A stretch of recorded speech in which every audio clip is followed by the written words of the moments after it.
안녕하세요. 사연에 빠지다의 DJ 민영입니다. 오늘도 두 가지 사연 준비되어 있는데요. 첫 번째 사연 시작하기 전에 구독과 좋아요 버튼 꼭 눌러주세요. 그럼 오늘의 사연 함께 만나볼게요. 안녕하세요. 마흔을 바라보고 있는 아줌마입니다. 딸 하나, 아들 하나, 남편과 같이 살고 있어요. 아침 준비를 하고 다 보내고 집안일을 끝내면 늘 적적하더라고요. 그래서 사연 채널을 듣게 됐습니다. 그러다 하루는 무슨 용기가 났는지 딸아이의 노트북을 빌려 제 이야기를 적게 됐어요. 적은 김에 아이들이 사연을 신청해보라고 해서 한번 보내봅니다. 저는 일찍이 철이 들었습니다. 어머니 아버지께서 장사를 하셔서 늘 일찍 집을 나가셔서 제가 집안일을 도왔고 가끔 어머니께서 부업으로 집에서 일을 하시면 저도 함께 도왔습니다. 첫째라 늘 제가 동생들을 챙겨야 했고 모범이 되어야 했어요. 다행히 동생들은 착해서 제 말을 잘 따라줬고요. 하지만 크고 나서는 막내가 말썽을 피우기 시작하더라고요. 저희 집은 저를 포함 4자매와 어머니, 아버지, 할머니, 할아버지와 함께 살았는데 할머니, 할아버지는 편찮으셔서 저희 4자매가 돌봐드려야 했습니다. 막내는 이런 저희 집이 싫었는지 12살이 되던 해부터 삐뚤어지기 시작했습니다. 부모님도 포기할 만큼 일찍이 질풍노도의 시기를 겪었어요. 가족들과는 얘기를 하지 않았어요. 하지만 전 그런 동생을 기다려주고 바른 길로 가도록 도왔습니다. 괜히 뭐라고 했다가는 더 삐뚤어질 것 같아서 다독였습니다. 그래서 그런지 저와는 말을 했어요. 자주는 하지 않지만 제가 물어보면 대답을 해주더라고요. 하지만 괜찮아질 기미가 안 보였어요. 하지만 걱정과 달리 동생은 제 생각과는 달리 금방 정신을 차렸습니다. 제 동생이 15살이 되던 해 추운 겨울날 할머니 할아버지께서 돌아가셨습니다. 저희 할머니와 할아버지는 사이가 굉장히 좋으셨습니다. 할아버지는 치매가 심하셨는데 정신을 차릴 때마다 어느 순간부터 아버지께 같은 이야기만 하셨다고 했어요. 할매 죽는 거 보고 가련다. 네 엄니 내가 잘 데려갈 테니까 걱정 말고 니네들 잘 살 걱정해. 할아버지는 얼마 안 남았다는 걸 아셨을까요? 할머니가 돌아가시고 얼마 안 있다가 돌아가셨는데요. 저는 아버지가 그렇게 서럽게 우시는 건 처음 봤어요. 아버지가 우시는 걸 보고 저도 눈물이 났지만 참아야 한다는 생각에 꾹 참았습니다. 근데 막내가 그 모습을 보고 펑펑 울더라고요. 저는 막내를 안아줬습니다. 괜찮아. 언니 미안해. 할머니 할아버지 죄송합니다. 막내도 내심 할머니 할아버지를 걱정했나 봐요. 매번 이런 집구석 싫다고 소리치고 부모님 앞에서 할머니 할아버지 언제 돌아가시냐고 보기 힘들다고 참 못된 말들을 많이 했었는데요. 막상 돌아가시니 죄송했나 봅니다. 그 이후 막내는 정신을 차리고 공부에 전념을 했습니다. 막내는 늘 제게 고맙다고 말했어요. 언니, 나 언니 덕분에 정신 차릴 수 있었다. 언니가 나 안아주지 않았으면 나도 삐뚤어졌을 거야. 고마워 언니. 나 평생 언니한테 고마워할 거야. 나는 언제나 언니 편이니까 언니도 힘든 일 있으면 언제든지 말해. 할머니 할아버지가 돌아가시고 저희 가족은 더 돈독해졌습니다. 그렇게 저희는 하나둘 부모님 곁을 떠나 독립을 했고 막내는 공부를 하고 저와 쌍둥이 동생들은 직장을 다녔습니다. 직장에서 처음 남편을 만났어요. 남편은 제 사수였는데 남편이 저를 꼬시더라고요. 제가 제일 싫어하는 능글맞은 성격이었는데요. 직장 사람들이 워낙 별로라 그런가 그런 남편이 다정해 보여 저도 모르게 빠지게 됐습니다. 결국 저희는 직장 사람들 모르게 연애를 시작했어요. 몇 년 연애 끝 프로포즈를 받아 결혼 약속을 하게 됐어요. 그리고 서로의 부모님께 허락을 받으러 갔는데요. 쉽지 않았습니다. 저희 어머니도 반대하시고 시부모님도 반대를 하시더라고요. 시부모님은 제가 그냥 마음에 안 드시는지 인사를 드릴 때부터 좋지 않게 봤어요. 어머니는 남편이 장남이라고 반대를 했고요. 시부모님이 반대하는 이유가 있었습니다. 저희 남편이 제일 늦게 결혼했는데 동서들은 다 의사라 괜찮은 조건을 가지고 있었거든요. 의사 며느리를 뒀다고 아주 자랑스럽게 생각하고 계셔서 장남에게도 기대를 했었는데 그게 저였으니 실망했지 않을까 싶습니다. 반대하는 결혼을 해야 하나 저희는 이 문제로 많이 다퉜습니다. 저는 이쯤에서 헤어지는 게 맞다고 이야기했고 남편은 부모님의 반대로 헤어질 수 없다며 저를 붙잡았습니다. 저희 남편은 어머니에게 무릎을 꿇고 빌었어요. 장모님, 걱정할 일 없게 하겠습니다. 한 번만 받아주십시오. 잘하겠습니다. 내가 왜 자네 장모인가? 어머니는 절대 안 된다고 못을 박았습니다. 저는 어쩔 수 없이 어머니를 붙잡고 무릎을 꿇었어요. 제발, 내가 엄마 속썩인 적 있어요? 없잖아. 결혼만큼은 내가 사랑하는 사람이랑 하면 안 될까? 결국 어머니는 결혼을 허락했습니다. 남은 건 시아버지 뿐이셨어요. 결국 허락을 받았습니다. 하지만 조건이 있었어요. 시댁에 들어가서 사는 조건으로 결혼을 했습니다. 어머니는 그 소식을 듣고 힘들 거라고 반대를 했지만 저는 괜찮을 거라고 설득을 했습니다. 힘들지 않을 거라 생각했어요. 어렸을 때부터 가족들을 챙겨서 시댁살이는 자신이 있었거든요. 근데 제가 왜 그랬을까요? 부모님이 말리는 이유는 다 있다고 생각합니다. 저희 가족을 챙기는 일과 시댁 식구들을 챙기는 일은 참 다르더라고요. 결혼하고 첫날 아침에 일찍 일어나 냄비밥을 준비하고 반찬도 어제와 반찬을 다르게 준비해야 했어요. 시어머니와 같이 준비를 했는데 시어머니의 잔소리 때문에 더 힘들었어요. 차라리 혼자 했으면 했어요. 그래도 어렸을 때부터 집안일을 해서 그런지 요리를 하는 건 어렵지 않았어요. 늘 일찍 일어나는 습관이 있어서 일찍 일어나는 것도 힘들지 않았습니다. 시어머니의 잔소리와 시아버지의 탐탁지 않은 눈빛을 빼면은 나쁘지 않았습니다. 어렸을 때부터 부지런히 집안일도 하고 일도 해서 그런지 힘들지는 않았어요. 하지만 문제는 동서들이었습니다. 동서들이 무슨 문제냐고요? 저도 동서들이 문제가 될 줄은 몰랐습니다. 공부도 열심히 하고 의사라 성격도 친절할 줄 알았는데 자기 잘난 맛에 살고 남을 무시하더라고요. 가끔이지만 서방님들도 저희 남편을 무시하는 말을 할 때가 있더라고요. 물론 일부러 그런 건 아닌 것 같다는 느낌을 받았지만 무의식적으로 나온다는 건 뭐겠습니까? 은연중에 그런 생각을 가졌다는 거 아니겠어요? 여러분들이라면 남편이 그런 말을 들었을 때 어떻게 하실 건가요? 저는 아무 말도 못했습니다. 남편이 사람 좋은 미소로 왜 그렇게 말하냐며 그냥 웃어넘기는데 제가 어떻게 말하겠어요. 서방님들이야 아무 악의 없이 말을 한다고 쳐도 동서들은 뭔가 모르게 알고 말하는 것처럼 행동을 하더라고요. 괜히 제가 보는 앞에서 시부모님께 용돈을 드리고 제게 미안하다고 말을 하는 게 아니겠어요. 얄밉지 않나요? 아니 그냥 줄 수도 있다고 생각은 해요. 하지만 왜 그걸 미안하다고 말을 하는지 이해가 되지 않더라고요. 어머님 아버님 이번엔 좀 넉넉히 넣어드렸어요. 저번에 조금만 드린 것 같아서요.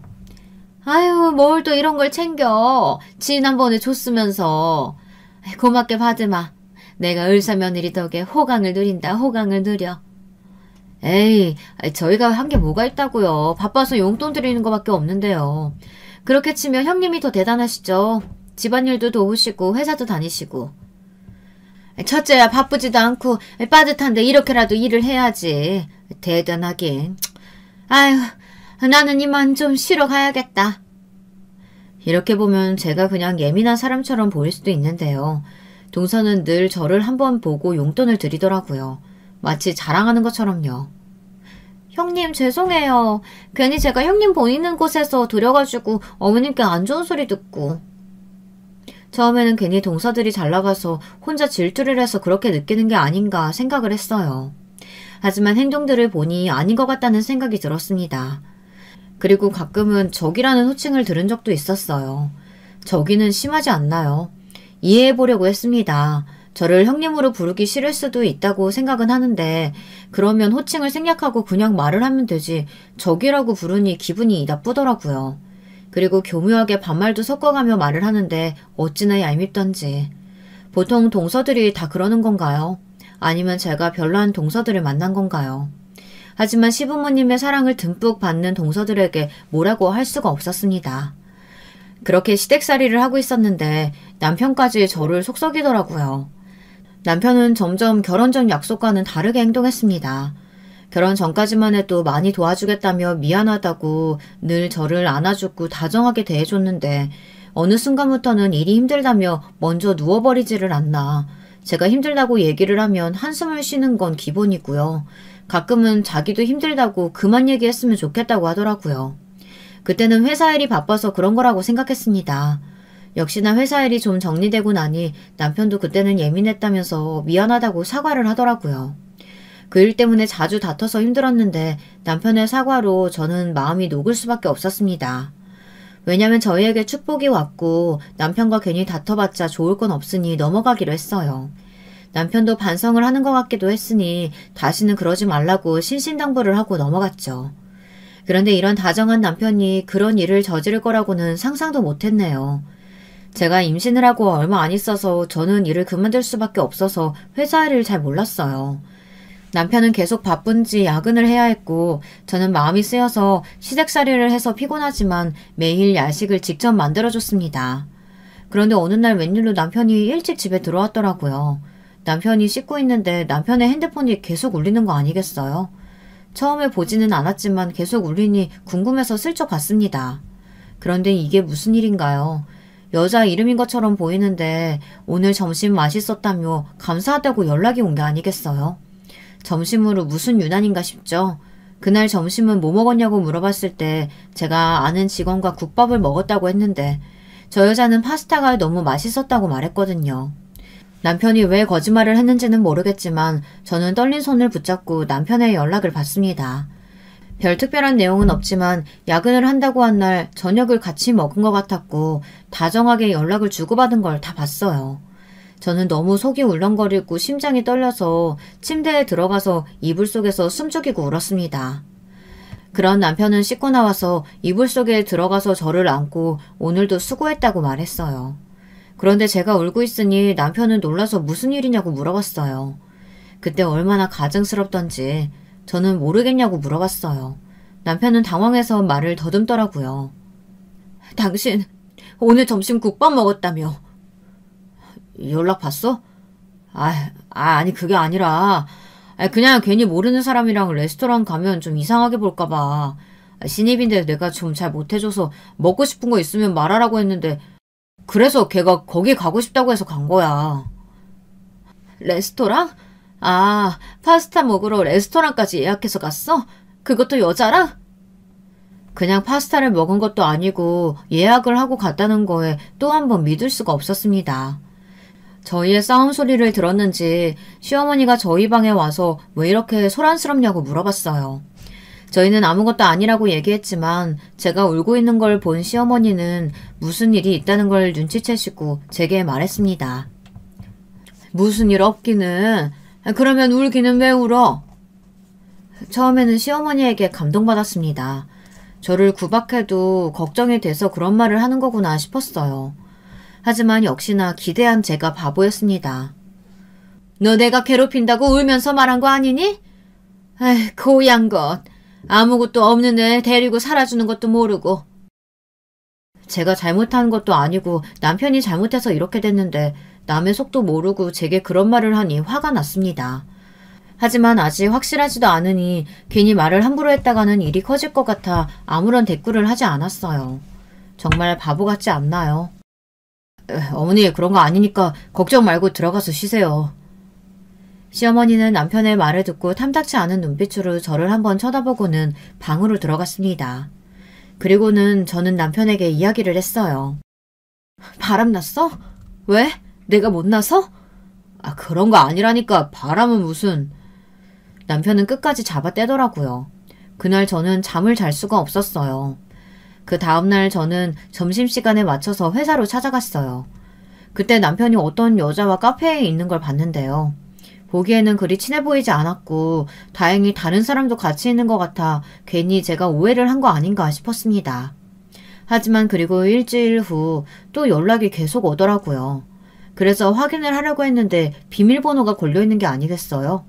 그 이후에 비밀번호를 걸었다고 하면 뭔가 이상하지 않나요? 찔리는 게 있으니 비밀번호를 걸어뒀다고 생각이 들지 않으시나요? 결국 전 또 남편에게 따졌습니다. 오히려 남편은 한숨을 쉬며 이야기를 하더라고요. 왜? 바람났으면 이혼이라도 하게? 지금 인정하는 거야? 아니, 그냥 물어보는 거잖아. 나 바람 같은 거 안 피워. 그냥 됐다. 왜? 왜 뭐가 됐다는 건데? 아니 뭐 진짜 뭐 문제 있어? 나 실은 회사 찾아갔었어. 뭐? 당신 하다하다 회사까지 찾아오고 참 대단하다. 남편은 저를 비꼬기 시작했어요. 그래, 그러니까 그냥 솔직하게 말해. 내가 어머님 아버님한테 말하기 전에. 아니면 당신 말대로 이혼해야지 뭐. 뭐? 말이 너무 심한 거 아니야? 이혼이란 말이 그렇게 쉽게 나오냐? 이혼은 당신이 먼저 말했어.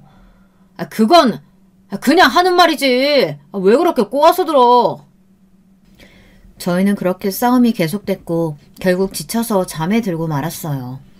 저희는 며칠 동안 말을 하지 않았습니다. 답답한 마음에 저는 막내에게 전화를 했어요.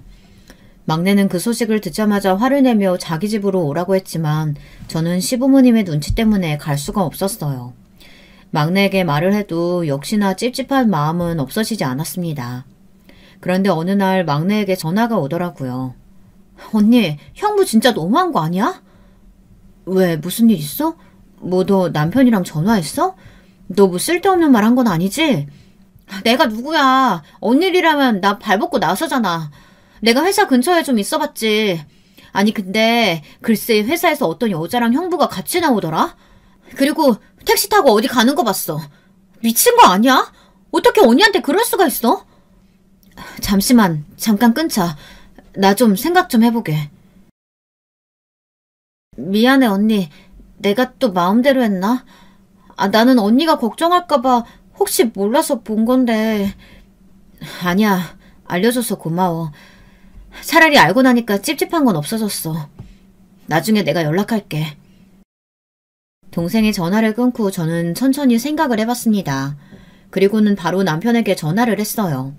역시나 남편은 전화를 받지 않더라고요.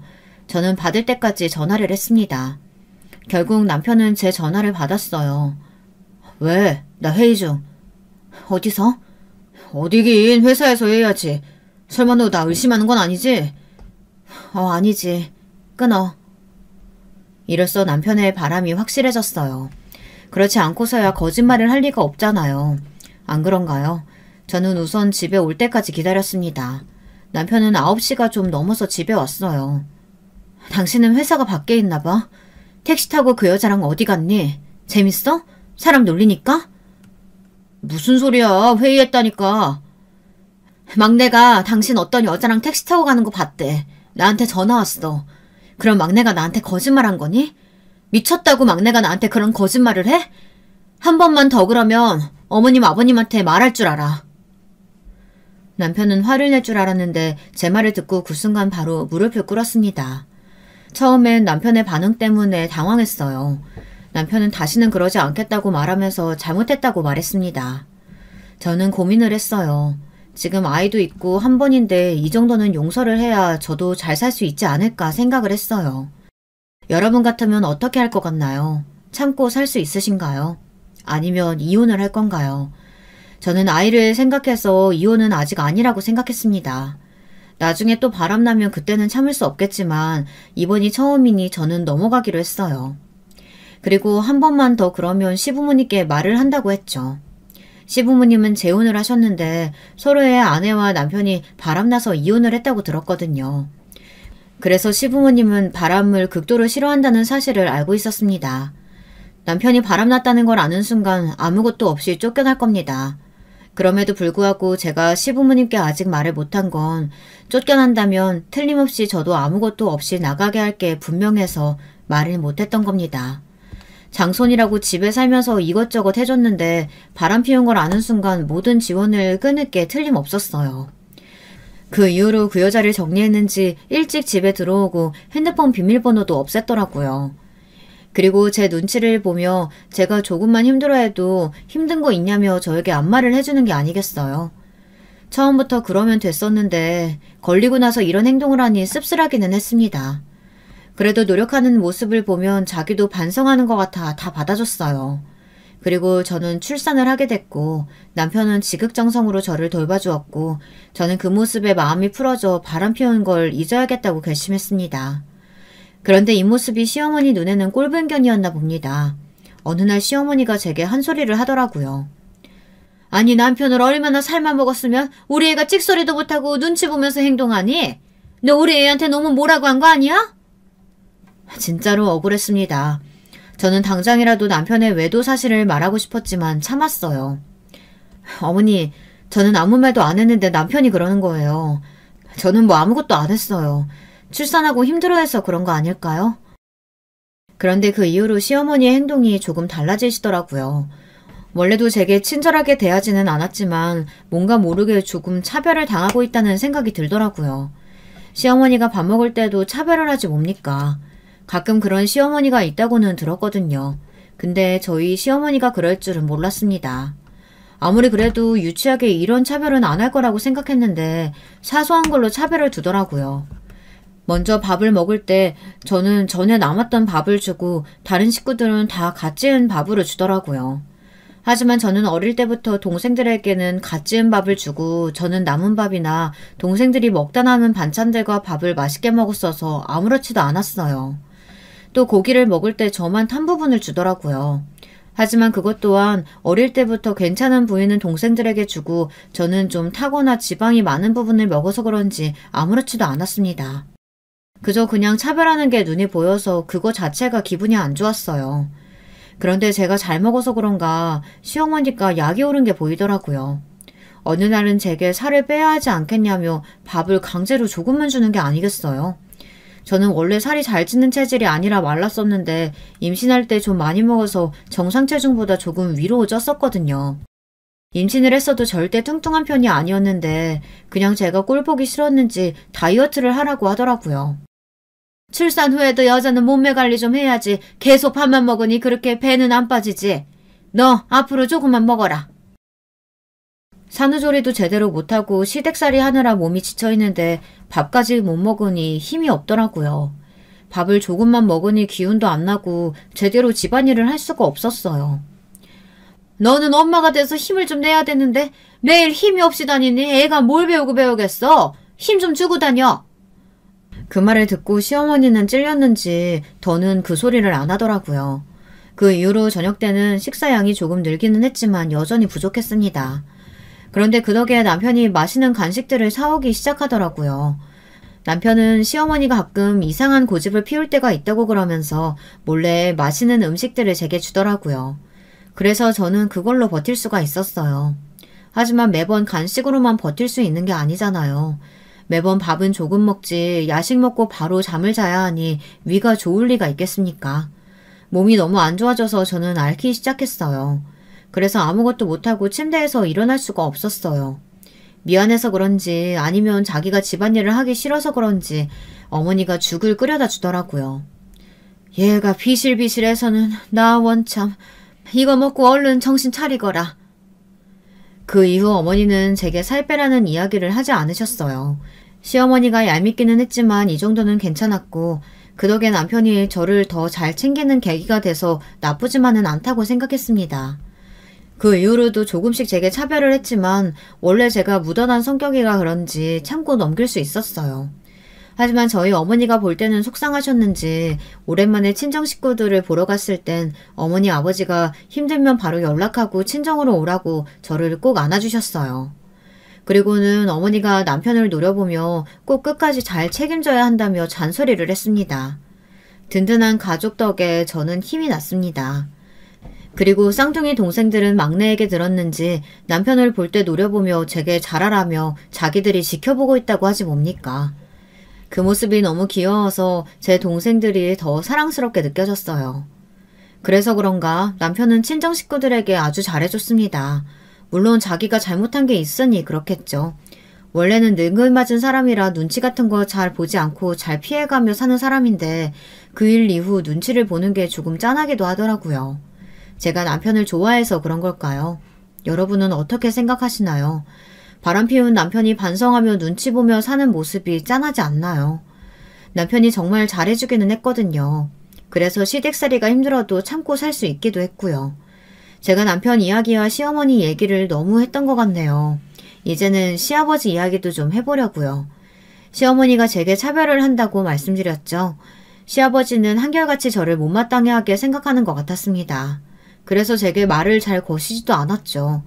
그냥 제가 뭘 하는지 지켜보기만 하고 가끔 하시는 말이라고는 이거 치워라, 국이 짜다, 반찬이 싱겁다 이런 말 정도였습니다. 동서들에게는 일이 힘든지 안 힘든지 요즘 애 키우는 건 어떤지 이런 것도 물어보시면서 제게는 잔소리만 하셨어요. 그런데 시아버지가 제게 조금 마음을 여는 날이 온 겁니다. 계기는 그리 좋은 성과는 아니었어요. 시아버지가 갑자기 쓰러지셨기 때문이에요. 쓰러지신 것 덕분에 시아버지는 저에게 마음을 열기 시작했습니다. 사건은 이랬습니다. 어느 주말에 있었던 일입니다. 가족들끼리 밥을 먹고 과일을 먹는데 시아버지 안색이 그리 좋지는 않더라고요. 그러면서 심장을 부여잡으며 숨을 가파르게 쉬고 계시는 겁니다. 식은땀을 흘리며 힘겨워하고 계셨습니다. 시어머니는 놀라셔서 울며 구급차를 불러야 한다고 했지만 시아버지는 괜찮을 거라고 체한 것 같다고 말씀하셨어요. 하지만 제가 보기에는 좋지 않은 것 같아 제가 119에 전화를 했습니다. 남편과 시아버지도 괜찮다고 저를 말렸지만 들리지 않았어요. 갑자기 할머니 할아버지가 생각나서 그런지 저는 단호하게 구급차를 불렀습니다. 무슨 일이 있는지 없는지는 나중에 알게 되겠죠. 일단 검사 받고 오세요. 그냥 체한 거 그렇게 유난스럽게 구급차까지 부르고 내가 아프다고 다 소문낼 셈이냐? 그 와중에도 시아버지는 제게 혼을 내시는 게 뭡니까? 하지만 서운한 것보다는 점점 안색이 안 좋아지시는 시아버지가 괜찮아지셨으면 좋겠다는 생각이 가득했습니다. 구급차가 오고 시아버지는 병원으로 갔어요. 그 뒤 조금만 더 늦었으면 안 좋았을 거라고 심근경색이라고 하지 않겠어요. 정말 다행이지 않나요? 시아버지의 말만 들었으면 시아버지를 못 볼 수도 있다는 생각에 가슴이 철렁했습니다. 그 이후로 저는 시아버지의 건강을 체크하며 시아버지를 돌봤습니다. 처음에는 툴툴거리며 뭐 이런 것까지 하냐며 화를 내셨지만 내심 좋으셨는지 제가 말하는 건 다 따라주시더라고요. 서방님들에게도 이야기하자 동서들은 오지 못했고 서방님들이 동서들이 줬다며 용돈을 드리더군요. 근데 조금 이상했습니다. 평소 같으면 역시 우리 의사며느리가 최고다 이러면서 웃으실 텐데 처음으로 동서들에게 뭐라고 하더라고요. 시애비가 아프다면 좀 얼굴이라도 비춰야 하는 게 맞는 거 아니냐? 고얀 것들. 아버지, 무슨 말씀을 그렇게 하세요. 언제는 최고라면서. 바쁘니까 그렇죠. 좀 봐주세요. 첫째 봐라. 내 몸 생각해서 몸에 좋은 음식만 하고 지극정성으로 챙기고 있는데 딸랑 용돈이나 보내고. 아휴. 이게 무슨 일인가요? 시아버지가 제 칭찬을 하고 동서들을 나무라는 게 아니겠어요? 시어머니는 그걸 듣고 그러지 말라며 애들도 바쁘니 그런 거 아니겠냐며 동서편을 들었어요. 그래요. 형수님은 일도 안 나가시니 이런 거라도 해야죠. 너는 윗사람한테 그게 무슨 말버릇이냐? 시아버지의 마음에 쏙 드러나 봅니다. 이제 저를 챙기기 시작했어요. 기분이 이상했습니다. 시어머니도 시아버지를 이상하게 쳐다보는 거 아니겠어요? 모든 식구들이 시아버지를 의아하게 쳐다봤습니다. 그런 시아버지는 민망했는지 방으로 곧장 들어가시더라고요. 그런데 그때 한순간 그랬던 것 같습니다. 그 이후 시아버지는 다시 제게 말 한마디도 안 하시고 잔소리만 하시더라고요. 그래도 잠시 시아버지의 따뜻한 모습을 본 저는 만족했어요. 제가 너무 바보 같은가요? 하지만 제가 둘째를 임신하고 나서 조금 달라진 게 보였습니다. 제게 힘들지 않냐고 물어보더군요. 그런데 시아버지께서 깜빡깜빡하는 모습이 보이기 시작했어요. 제가 남편에게 이야기하자 남편도 요즘 느낀다면서 병원에 가야 할 것 같다고 했어요. 시아버지는 치매 진단을 받으셨고 하루하루 안 좋아지셨습니다. 시어머니는 그 이후로 마음이 좋지 못하셨는지 매일 누워 계셨고 저는 시아버지, 시어머니 두 분 다 모셔야 했어요. 시어머니는 시아버지의 치매 소식으로 마음의 병을 얻으셨어요. 오히려 저는 잔소리하는 두 분이 그리웠습니다. 시간이 흘러 저는 둘째를 출산하게 됐고 남편이 슬슬 따로 사는 게 어떻겠냐고 말했습니다. 하지만 저는 거절했어요. 두 분 다 아프신데 제가 있어야 할 것 같다고 말했습니다. 제가 워낙 어렸을 때부터 가족을 돌봐서 그런지 마음에 밟히더라고요. 남편은 시아버지를 요양병원에 보내면 되지 않겠냐며 말을 하고 저는 반대를 했습니다. 참 이상한 상황 아닌가요? 친자식은 요양병원에 보내자고 하고 며느리가 반대하는 상황이라니. 저도 참 이상합니다. 시아버지의 치매는 생각보다 심하지 않았지만 뭐를 먹었는지 가끔 잊기라도 한 듯 계속 배가 고프다며 제게 음식을 만들어 오라고 하셨어요. 그럴 때마다 저는 방금 밥을 먹었다고 말하고는 시아버지는 화를 내며 자기를 바보로 아냐며 그러면 왜 배가 고프냐고 화를 내셨죠.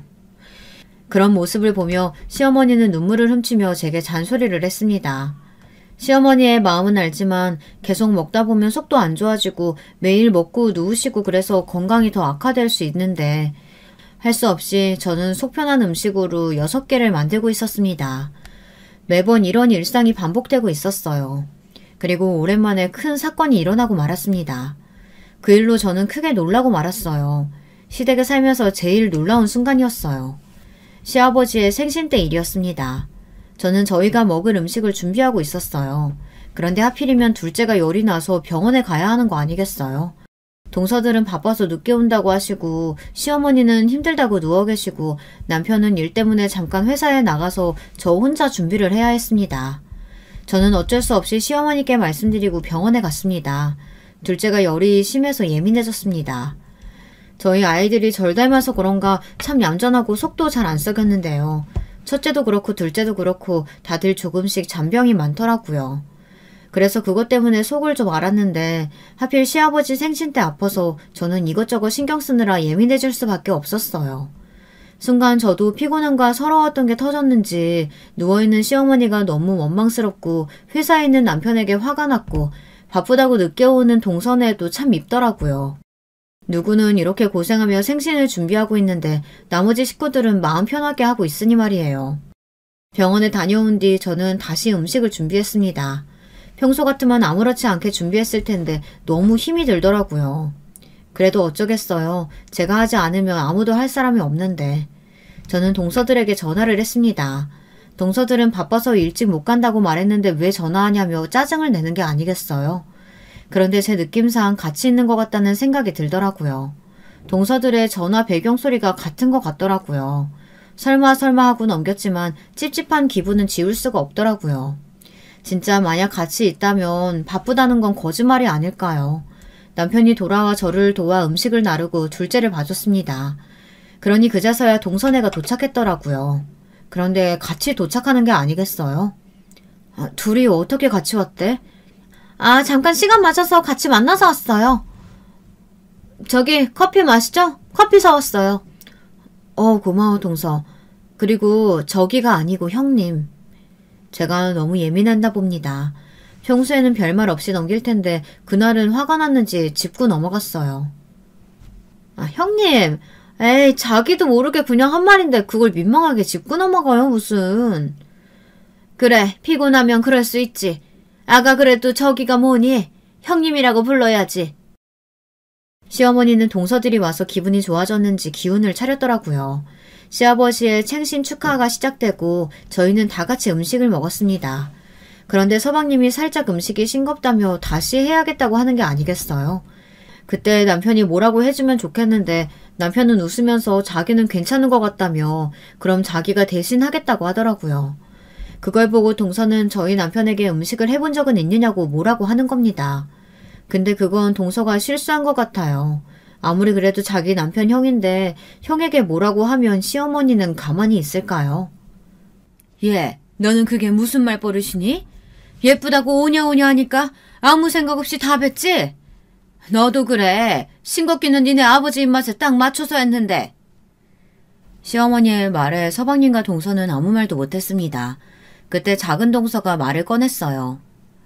어머니 죄송해요. 일부러 그런 건 아니었는데. 어머니 그건 그렇고 저희 해외로 놀러 가는 건 어때요? 형님네가 집이 있으니까 어머님 아버님 저희 식구들에서 같이 해외여행 가요. 동서는 늘 그랬듯 웃어넘기며 시어머니가 좋아할 만한 소재를 꺼내 말을 했습니다. 그런데 이번에는 반응이 좀 다르더라고요. 아휴 나도 가고 싶지. 그런데 너희 아버지만 봐도 제대로 갈 수 있을지 모르겠다. 가서 길이라도 잃어버리면 이 양반은 찾지도 못해. 시아버지가 걱정되셨는지 반대를 하더라고요. 의도와는 다르게 흘러가서인지 동서는 당황하는 게 보이더라고요.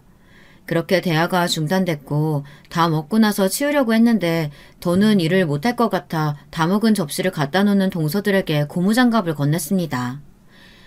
이제 설거지 좀 해줘. 너무 힘들어서 내가 설거지까지는 못하겠네. 좀 늦게 왔으면 이 정도는 괜찮지? 둘이서 하면 금방 끝날 거야. 근데 그때 정말 황당한 말을 하기 시작하더라고요. 이런 건 집에서 노는 형님이 해야죠. 바쁘게 저희는 환자들 보고 왔는데 그럼 저희는 안 힘들겠어요? 그러고는 제 얼굴에 고무장갑을 던지는 게 아니겠습니까? 제 인내심은 바닥이 났습니다. 고무장갑을 맞는 순간 저는 화를 참지 못했어요. 그런데 갑자기 누군가 동서들의 머리채를 잡는 게 아니겠어요? 시아버지가 동서들의 머리채를 잡고 거실로 끌고 나갔습니다. 서방님들과 남편은 놀라서 시아버지를 말렸고 동서들은 당황해서 아무 말도 못하고 있었어요. 시어머니도 그 광경을 봤는지 모르는 척 고개를 돌리더라고요. 고무장갑을 던져? 이게 어디서 버르장머리 없게 윗사람 얼굴에 고무장갑을 던져? 뭐? 재수씨, 지금 우리 마누라 얼굴에 고무장갑 던졌어? 너희들이 그렇게 잘났어? 어디서 던지기는 던져? 이년들아, 내 하나밖에 없는 며느리 얼굴에 고무장갑을 던져? 순간 저는 잘못 들은 줄 알았습니다. 하나밖에 없는 며느리라니 시아버지는 치매 때문에 착각을 하고 있는 게 틀림없었어요. 아버님 진정하시고 하나밖에 없다뇨. 저희는 뭐예요. 그렇게 예쁘다 예쁘다 하셨으면서 제 머리채를 잡는 게 어딨어요. 뭐? 이년이 또 말 대답을 해? 너 언제 정신 차릴래? 시아버지는 또 동서들의 머리채를 잡으며 흔들기 시작했습니다. 아버님 진정하세요. 진정? 지금 진정하게 생겼냐? 경옥계 어른들 앞에서 말대답이나 하고 버르장머리 없이 윗사람한테 물건 던지고 그리고 내가 모를 줄 알았냐? 니들들 다 첫째 무시하고 살았잖아. 우리가 무시한 적이 없는데 니네가 무시를 해. 그리고 너네 내가 아팠을 때 한 번이라도 보러 온 적은 있었냐? 힘내라고 돈만 딸랑 보내고 그럼 늙은 노인네가 돈 들어왔다고 좋아할 줄 알았어? 첫째는 이것저것 힘들다고 몸보신할 거 챙겨주고 왔는데 니네는 뭘 했다고 그렇게 당당해? 아버님 너무 하시는 거 아니에요? 저희 예쁘다고 할 땐 언제고 이렇게 머리를 뜯으시면 조용히 안 해! 너 니네가 그동안 무시한 거 혼 좀 나봐야 정신을 차리지 이것들이! 시아버지는 계속 동서들의 머리채를 잡았어요. 여보 좀 말려봐. 아버님 미치셨어요? 아니 미쳐도 좀 곱게 미쳐야지 왜 이러세요? 앞으로 저희 안 올 거예요. 이 할아버지가 미쳤나? 왜 이래? 그때 둘째 서방님이 시아버지에게 동서를 떼어내시더니 동서의 뺨을 때렸습니다. 순간 저희 식구들은 모두 조용해졌어요. 너 미쳤어? 할아버지? 곱게 미쳐? 미친 건 너지. 지금 아버지한테 뭐라고? 네가 잘못했으면서 어디서 소리를 쳐? 미쳐? 아니 아버님이 아무것도 아닌데 머리채를 잡는데 미치지 않고서야 내 머리를 잡을 수가 있어? 그리고 미친 건 너지. 왜 나를 때려? 너 미쳤어? 잘못은 네가 했지. 네가 형수 얼굴에 고무장갑 던졌다며. 그리고 아버지한테 그게 무슨 말버릇이야? 그런데 너가 왜 내 뺨을 때리냐고. 미쳤어? 너? 지금 너 내 아들한테 너라고 미쳤냐고? 너 미쳤니? 너보다 나이 훨씬 많은데 너? 이게 오냐 하니까 눈에 뵈는 게 없지? 이 미친년이 내 아들을 무시해? 어머니는 또 동서의 뺨을 때리려고 했습니다. 저는 어머니를 말렸어요. 이제 그만하세요. 다들 정신들 좀 차려보세요. 저는 모든 가족들을 다 말렸습니다. 동서 사과해. 나한테 고무장갑 던진 거, 그리고 나 무시한 거. 그리고 아버님, 저를 위해 그러신 거 감사해요. 그런데 저도 당황스럽네요. 동서들 예뻐하고 저 무시해도 참았고요. 어머님이 저 차별하고 그거 다 참았어요. 그리고 서방님들도 그래요. 제 남편 은근슬쩍 무시하고 동서들이 저 무시하는 거 알면서도 아무 말도 안 하셨잖아요. 그런데 이제 와서 왜 이러시는 건데요? 저는 답답한 마음에 그동안 못했던 말을 다 토해냈습니다. 그리고 그거 아세요?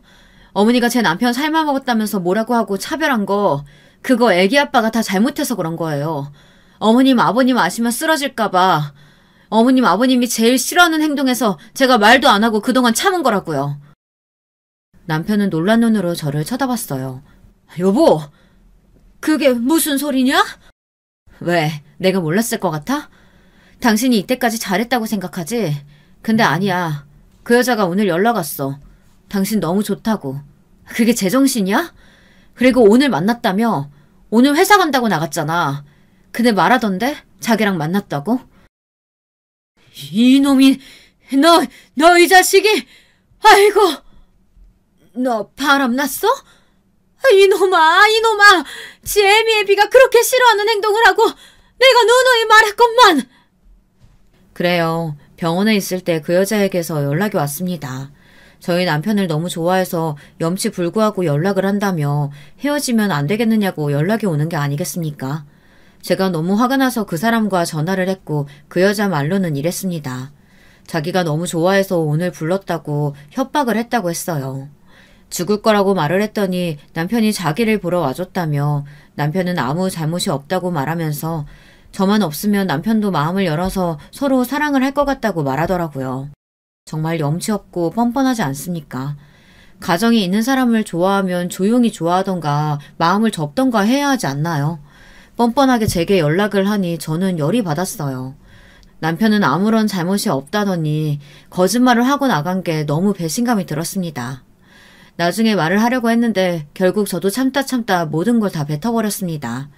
오히려 마음이 홀가분해졌어요. 그게 아니고 죽겠다고 그러니까 나갈 수밖에 없었어. 나는 말했어. 더는 안 좋아한다고. 당신밖에 없다고. 이놈아, 너는 그게 말이냐? 그리고 시아버지가 제 남편 뺨을 때렸습니다. 솔직히 좀 놀랐어요. 시아버지가 남편을 때릴 줄은 몰랐거든요. 저희 집은 개판이 되었습니다. 아이들은 처음부터 놀라 방으로 피해 있었고 저희는 때리고 말리고 욕이 날아가고 아주 난리가 났었어요. 저의 폭탄 발언 때문에 집 분위기는 조용해졌습니다. 미안하다. 네가 고생했네. 미안하다. 용서해다오. 시아버지와 시어머니는 저에게 사과를 했습니다. 저는 조용히 눈물을 훔쳤어요. 그렇게 저희 일은 마무리가 됐어요. 동서들은 어떻게 됐냐고요? 결국 저에게 사과는 하지 않았어요. 둘째 작은 동선에는 별거에 들어가서 서방님과 저희 식구와 함께 살게 됐고요. 남편은 그 이후로 더욱 눈치를 보며 살았습니다. 그리고 시부모님은 저를 지극정성으로 아끼며 제게 잘해주셨어요. 하나밖에 없는 참한 며느리라고 사람들에게 칭찬을 하며 저를 아껴주셨죠. 잘됐지만 조금 씁쓸하더라고요. 힘들지 않을 수가 없었어요. 그래서 막내에게 이 힘든 일을 다 털어뒀습니다. 막내는 화를 내며 뭐 그런 사람들이 다 있냐고 어디서 일을 하냐고 물어보더라고요. 자기가 한 소리 하겠다고 하지 뭡니까? 막내도 의사거든요. 막내의 남자친구도 의사인데 남자친구의 후배가 작은 동서이지 뭐겠어요. 세상 참 좁지 않나요? 막내가 남자친구에게 부탁을 했나 봅니다. 막내는 성격이 불같아서 동서와 직접 만났고 한 소리를 했다고 했어요. 웃기지 않나요? 막내가 제게 이렇게 말하더라고요. 자기 앞에서는 찍소리도 못했다면서 그러더군요. 아니 내가 오빠한테 부탁했지. 처음에는 오빠도 자기 후배인데 좀 그렇다고 말했는데 내가 얘기를 했거든. 그랬더니 오빠도 화난다면서 무슨 그런 싸가지가 다 있냐고 바로 전화를 하더라고. 전화를 받을 때 어찌나 착하게 얘기를 하던지. 참 그래서 내가 만날 수 있냐고 물어봤는데 친절하게 네 당연하죠 언니 얘기 많이 들었어요 이러면서 막 알랑방귀를 끄는 거야. 너도 참 대단하다. 그걸 어떻게 만날 생각을 했대? 언니 내가 뭐라고 했어? 언니 일이면 무슨 일이든 다 내 일처럼. 어쨌든 그래서 만났는데 글쎄 어찌나 착한 척을 하던지. 그래서 내가 언니 동생이라고 하니까 당황해서는 잘못했다고 하는 거야. 진작 그러지. 아마 언니한테 전화 갈 거야. 막내가 참 든든했습니다. 작은 아이가 언제 이렇게 커서 저의 버팀목이 됐나 싶더라고요. 그리고 며칠 뒤 작은 동서에게 전화가 왔습니다. 여보세요? 작은 동서는 말이 없었습니다. 사과하는 게 정말 싫었겠죠. 하지만 어쩔 수 없이 해야 하니 말이 안 나왔을 수 있지 않겠어요? 왜 전화했는데? 형님, 죄송해요. 그런 행동 하면 안 됐었는데 죄송합니다. 이제 와서 사과하는 이유가 있을까? 억지로 하는 거지. 그래도 사과는 했으니까 넘어갈게.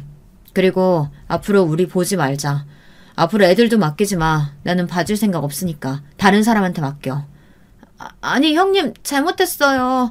저는 부모님도 안 계시는데 누구 봐줄 사람이 없단 말이에요. 가끔 동선의 아이들을 봐준 적이 있는데 동서의 행동을 보고 더는 해주기가 싫더라고요. 그래서 저는 이번 기회에 단호하게 말했습니다. 그건 동선의 사정이고 나도 나 무시하는 사람 만나기 싫어. 이젠 어머님도 안 봐주신다고 하지? 그러게 왜 그런 행동을 했어? 나중에 다 자기한테 돌아올걸. 그렇게 저는 작은 동서네와 인연을 끊었습니다. 이제 더는 힘들게 시댁살이를 하지도 않았고 동서들의 무시도 없었어요. 편안하게 살았어요. 그리고 얼마 안 가 시아버지가 돌아가셨습니다. 돌아가신 뒤로는 시어머니가 저에게 고생 많았다고 이제는 따로 나가 살라며 집을 해주셨어요. 그래서 저희는 몇십 년 만에 저희 집이 생겼습니다. 아이들도 남편의 외도 사실을 알고 많이 힘들어했습니다. 남편은 그걸 알았는지 아이들에게까지 가서 앞으로는 그러지 않을 거라며 저희 가족이 정말 소중하다며 울고불고 용서를 구했습니다. 아이들은 저를 닮아 어릴 때부터 철이 일찍 들어 아빠를 용서한다며 대신 엄마를 울리면 아빠고 뭐고 없다면서 장난을 치더라고요. 남편도 그게 너무 고맙고 예쁜지 아이들에게 한없이 다정하게 대해주며 친구들 사이에서는 다정한 아빠로 불릴 만큼 잘해줬습니다. 마지막에는 그래도 행복하게 끝나서 다행이지 않나요? 앞으로 저는 당하지 않고 살 거고 아이들과 저희 남편과 행복하게 살 생각입니다. 여러분은 저처럼 참지 마시고 사세요. 그럼 이야기 들어주셔서 감사합니다. 행복한 하루 보내세요. 여러분, 두 번째 사연 시작하기 전에 좋아요, 구독 꼭 눌러주실 거죠? 그럼 두 번째 사연 바로 시작합니다. 안녕하세요. 저는 지방에 거주하고 있는 60대 여자입니다. 이런 사연은 텔레비전에 나오는 드라마에서나 나오는 일인 줄 알았는데 저한테 일어날 줄은 몰랐어요. 한동안 너무 충격을 받아 주위에 말하지도 못하고 혼자 알았는데 용기 내어 주위에 알렸더니 생각보다 또 이런 경우가 종종 있어서 더 놀랐습니다. 하지만 그래도 저는 제 인생에 이런 일이 일어날 줄은 몰랐기 때문에 충격이 컸는데 이 사연을 딸이 제보하자고 해서 제보하게 됐어요. 어디서부터 말해야 할까 고민했는데 제 사연을 본격적으로 알리기 전에 미리 제 가정환경과 결혼 생활에 관해 설명하고 시작하겠습니다. 그래야 이해가 더 빠를 테니까요. 우선 저는 지방에 있는 광역시에서 태어났습니다. 무남동녀 외동딸로 태어났고 가난한 집에서 자랐습니다. 물론 우리 세대가 다 그렇듯 부유하게 살았던 사람이 더 적다는 것은 알지만 제 경우는 더 그랬어요. 쪽방 크기의 집에서 아빠, 엄마 그리고 제가 같이 살았는데 3명이 자려고 누우면 가득 차서 움직일 수도 없는 크기였습니다. 그나마 어릴 때는 제가 몸집이 작으니 중간에서 자면 괜찮았는데 점점 몸이 커지면서는 불편했어요. 그래도 다행인 것은 자식이 저 하나밖에 없으니 돈 들어갈 곳이 저밖에 없었죠. 뭐 그렇다고 제가 엄청난 지원을 받은 건 아니고 그냥 딱 굶지 않고 다닐 정도였습니다. 우리 부모님, 특히 엄마는 다른 건 몰라도 제가 밥 굽는 것은 너무 싫어하셔서 없는 형편이지만 도시락은 꼭 챙겨서 다닐 정도였으니까요. 아버지는 한창 그때가 우리 옆 동네가 개발되며 막노동을 할 곳이 매우 많아 거기서 일하셨습니다. 새벽부터 나가서 안전모를 쓰고 종일 일하셨는데 여름에는 덥게 일하고 겨울엔 춥게 일하셨어요. 부모님은 비교적 어린 나이에 저를 낳아서 대학에 가거나 수준 높은 교육을 받지 못했다고 합니다. 그래서 또래 친구들과 비교했을 때 부모님 나이가 더 어렸는데 전 그게 오히려 좋았어요. 엄마와 아빠와 친구처럼 지냈고 허물없는 사이였거든요. 아버지는 장난을 되게 좋아하셔서 몰래 학교에서 집에 가는 제 뒤를 밟았다가 깜짝 놀라게 하고 이런저런 장난을 많이 치셨습니다. 그래서 어렸을 적 우리 집을 생각하면 굉장히 가난했는데 그래도 행복했던 기억이 대부분입니다. 가난해서 풍족하게 먹지는 못했어도 빵 하나가 있으면 그걸 셋이 쪼개서 나눠 먹었던 기억도 나고 지금 생각해도 웃음이 나오는 기억들이에요. 하지만 그런 소중한 기억도 오래가지 못했고 제가 중학생을 올라가며 깨지게 됐습니다. 이유는 아버지가 갑자기 돌아가셨어요. 살면서 저도 나이가 있으니 주변 친구들의 부모님이 돌아가시는 경우가 꽤 있는데 대부분 몸이 아프셔서 돌아가시더라고요. 암에 걸리시는 게 보편적이고 어디 관절이 아프거나 심장병, 당뇨병 혹은 그냥 노환도 많습니다. 하지만 저희 아버지는 제가 앞서 말했듯 제 친구들 부모님과 비교했을 때 상당히 젊으셔서 그런 병에 걸리셔서 돌아가신 건 아니에요. 아버지는 공사장에서 일하다가 발을 헛디뎌서 추락사고로 돌아가셨습니다. 저는 그날이 아직도 기억나는데 계절은 봄이었고 학교에서 그 소식을 들었어요. 그날 아침에 아버지가 제가 학교에서 돌아오면 같이 시장에 가서 국수를 먹자고 해서 신난 채로 학교에 갔던 것도 기억해요. 점심도 먹고 수학 수업을 듣고 있었는데 갑자기 담임 선생님이 들어오시더니 저를 따로 불러내셨어요. 순이야, 아버지 돌아가셨대. 빨리 가방 챙겨서 나와. 병원으로 가야 할 것 같아. 젊은 여자 선생님이었는데 선생님은 당신이 더 괴로워하시며 그 말을 전달하셨습니다. 어떤 정신으로 가방을 다 챙겼는지 모르겠는데 병원에 도착하니 엄마가 바닥에 주저앉아 허망하게 있으셨어요. 그냥 진짜 넋을 놓은 것처럼 엄마는 앉아있다가 제가 병원에 도착한 것을 보니 갑자기 제 앞을 막으며 아버지가 돌아가신 모습을 보지 못하게 막으셨죠. 그런 엄마를 막고 억지로 흰색 천을 들어 아버지 얼굴을 봤는데 아직도 그 얼굴이 생생합니다. 아버지는 매우 고통스러워하며 돌아가셨는데 눈도 감지 못해서 의사가 감겨줬다고 하더라고요. 아버지를 그렇게 갑작스럽게 보내고 나서 그 뒤로는 안 그래도 가난한 우리 집이 더 가난해졌습니다.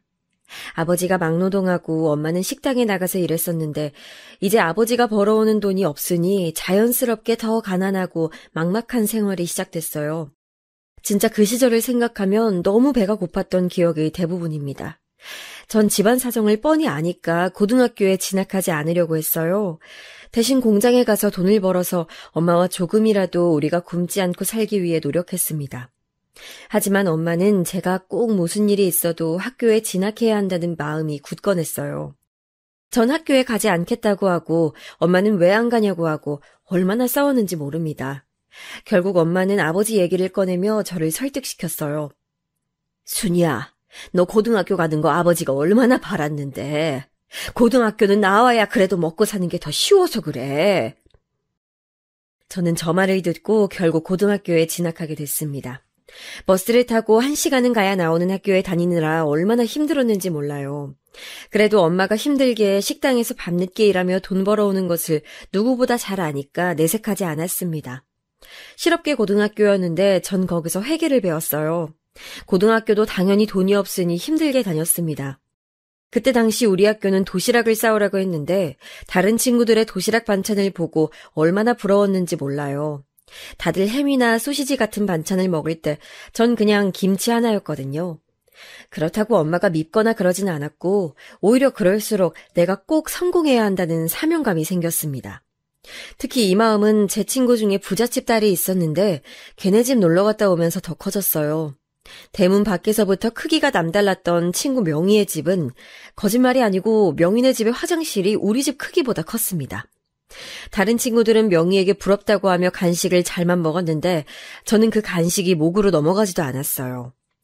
명희 어머님은 참 우아하시고 다정하셨는데 그런 모습을 보며 저도 빨리 졸업해서 돈을 벌어서 우리 엄마 호강시켜줘야겠다고 생각했어요. 어릴 때부터 참 가난했지만 그래도 우리 가족은 세상에 서로밖에 없는 건 잘 아니까 사이는 또 좋았습니다. 아버지가 돌아가시고 나서는 특히 더 그랬어요. 엄마와 저는 사소하게 다투기도 하면서도 늘 서로가 우선이었습니다. 3년이 지나고 졸업하게 됐는데 엄마는 제 고등학교 졸업식 날 얼마나 울었는지 몰라요. 좋은 날이니 울지 말라고 해도 엄마는 눈물을 멈추지 못했습니다. 그리고 저는 고등학교 졸업식을 하기도 전에 취업하게 됐는데 학교에서 우수 학생들만 뽑아서 대기업에 합격시켜주던 제도가 있었어요. 아마 상고를 나오신 분들은 다 아실 텐데요. 전 제가 제대로 살기 위한 유일한 방법은 공부밖에 없는 것을 알았기 때문에 엄청나게 열심히 공부했습니다. 다행히 그런 저를 학교 선생님들이 예쁘게 봐주셔서 무사히 우수한 성적으로 취업도 할 수 있었어요. 다 좋았지만 한 가지 안 좋았던 점은 바로 엄마와 떨어져야 한다는 소식이었습니다. 제가 태어났던 곳도 광역시라 발달이 더딘 건 아니었는데 합격한 회사는 서울에 있었기 때문에 저는 홀로 서울로 가게 됐어요. 처음엔 엄마도 같이 서울에 가려고 했는데 현실적으로 집을 다시 구하는 게 힘들기도 했고 또 둘이 살 곳을 구하는 것은 훨씬 더 힘들었습니다.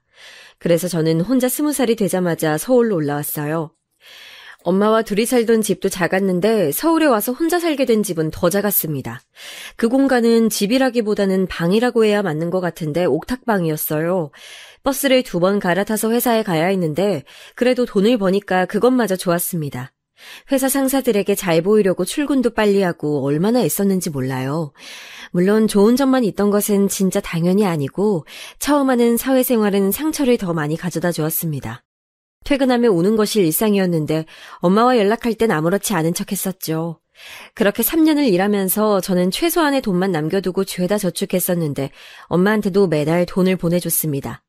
외식도 하지 않고 사고 싶은 것도 절대 사지 않고 옷도 한두 개로 돌려 입으며 차곡차곡 돈을 모았어요.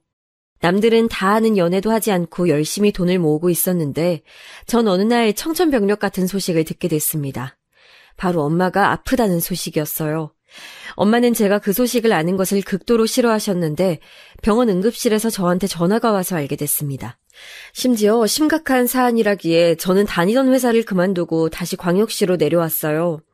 제가 이걸 말하면 저를 이해 못하는 분들도 많던데 당시에 저는 엄마가 세상 전부였고 제가 돈을 버는 이유도 엄마였습니다.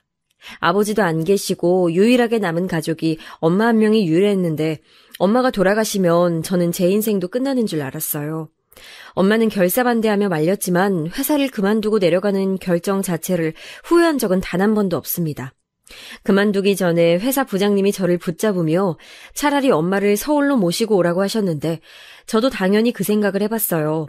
하지만 엄마는 저에게 짐이 되기 싫다고 하시며 병원 치료도 거부했기 때문에 제가 내려가는 것으로 결국 결정했습니다. 엄마는 엄마가 자랐던 고향으로 가고 싶어 했는데 거기는 완전 시골이었어요. 다행히 회사에 다니며 모은 돈이 있어서 그 돈을 들고 저와 엄마는 시골로 갔는데 다행히 엄마가 어릴 때 자랐던 곳이라 엄마를 아는 분들이 몇 계셔서 적응하기가 수월했습니다.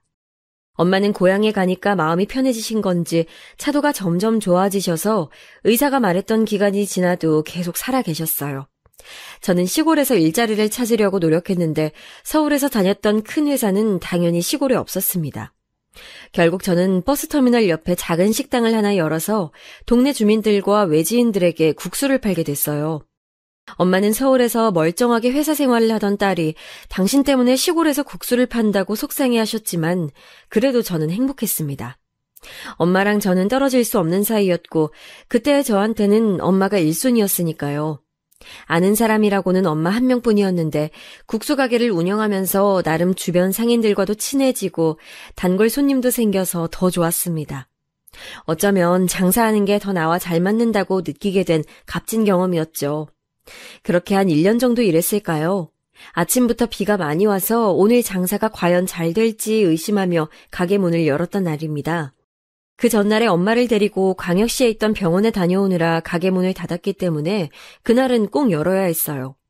장사를 시작하고 다른 날보다는 확실히 손님이 덜 왔는데 오후 3시쯤 어떤 남자 한 명이 들어왔습니다. 동네 사람은 아니었는데 제 또래로 보였어요.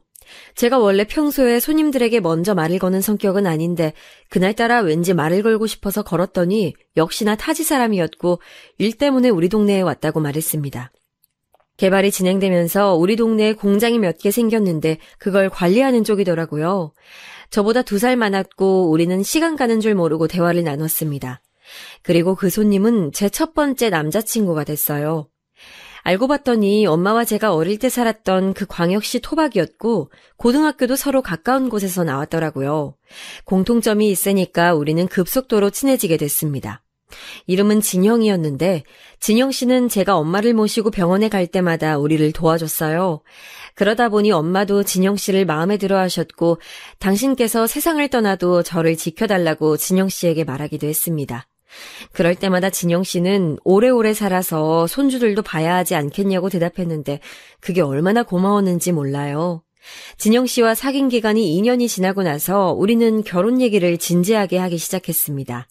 다행히 시댁 식구들도 저를 반겨줘서 큰 무리 없이 결혼 진행은 됐는데 문제는 저희 엄마였어요. 엄마는 이미 의사가 말한 기간 이상으로 살고 계셨지만 딸인 제가 봐도 아무리 엄마를 붙잡고 싶어도 엄마는 남은 인생이 얼마 되지 않아 보였습니다. 그래서 결혼을 더 서둘렀는데 시부모님이 그런 사정을 아시고 병원에 입원도 시켜주셨어요. 가난해서 어릴 때 밥도 제대로 못 먹었던 우리 집과 달리 진용 씨의 집은 그래도 아주 재벌까지는 아니어도 꽤 잘 사는 집이었습니다. 그래도 딸 결혼식은 보고 가야겠다는 엄마의 말을 고려해 결혼식 날짜까지 바꿨어요. 시부모님은 엄마가 사실 날이 얼마 남지 않았으니 최대한 엄마 말을 다 들어주라고 저에게 말씀하셨습니다. 그때부터 저는 시부모님이 제 또 다른 부모님이라고 생각하게 됐어요. 그래서 식 날짜도 2달을 앞당겼고 엄마는 겨우 제 결혼식에 참석할 수 있었습니다. 정확히 결혼식 올리고 3주 뒤에 돌아가셨으니 만약 식 날짜를 옮기지 않았다면 엄마는 제 결혼식을 보지 못하고 돌아가셨을 거예요. 이미 엄마가 돌아가실 거라는 것을 알고 있었지만 막상 진짜 돌아가시니까 너무 슬펐습니다. 아버지처럼 갑자기 난데없이 돌아가신 것도 아닌데 눈물이 너무 많이 나와 멈출 수가 없었어요.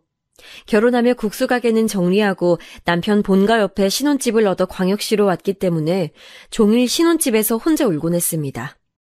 그런 저를 남편도 그렇고 시부모님도 그렇고 얼마나 챙겨주셨는지 몰라요. 결혼하자마자 상을 당해서 주위 사람들의 시선도 있었는데 시부모님은